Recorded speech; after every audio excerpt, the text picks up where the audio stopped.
But the two systems, the system of the jury, the democratic decision, the accountability, and the committees is actually very fair. It is very fair.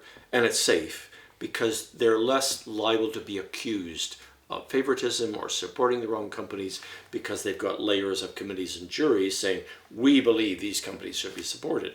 The other system is far more open to accusations of abuse and being unfair. The other system of saying, no, we actually, in our personal observation, believe this artist and their company really deserve the money, we're just giving it to them.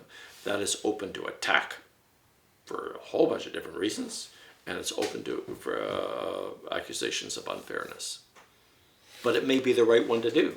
So we have chosen in Canada the safe and the fair, and it's somewhere in there. We didn't choose the risky and unsafe, we chose the safe and the fair, and that's about being Canadian for me. I like being in a safe, fair country, unless it's taking air out of the room. Well, you don't have to spend all the money on creation.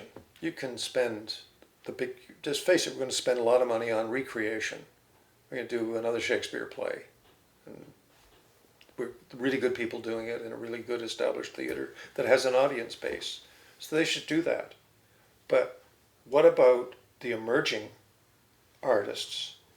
How do you fund the work of talented, trained, emerging actors in such a way as to get the best out of them for the society that we live in?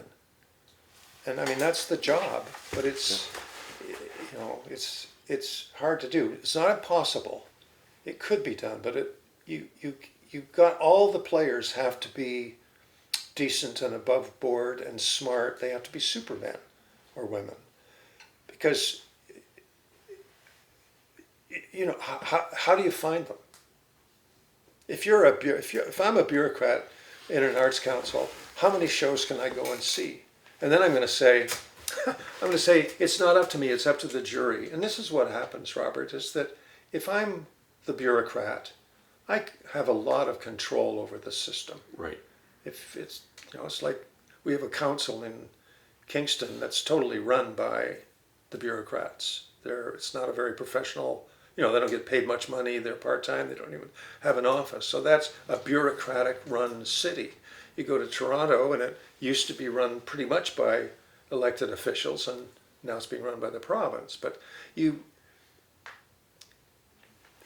can, I think theater arts officers in arts councils come to them with biases. And every human being comes to their job with biases. Yeah.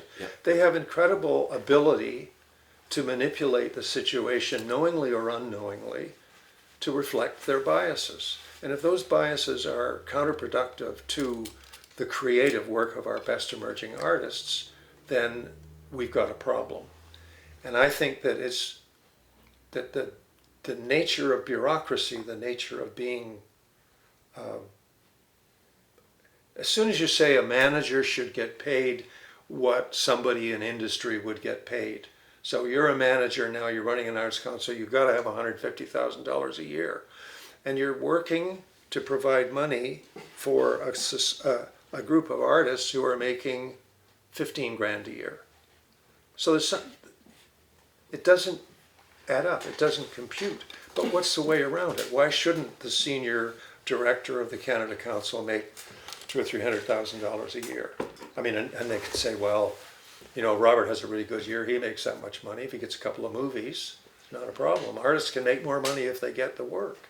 But there's something really, I felt something really wrong when I was making my meager salary at the Toronto Arts Council, that it was more than 3 times the average income of my clients. Right. Why should that be?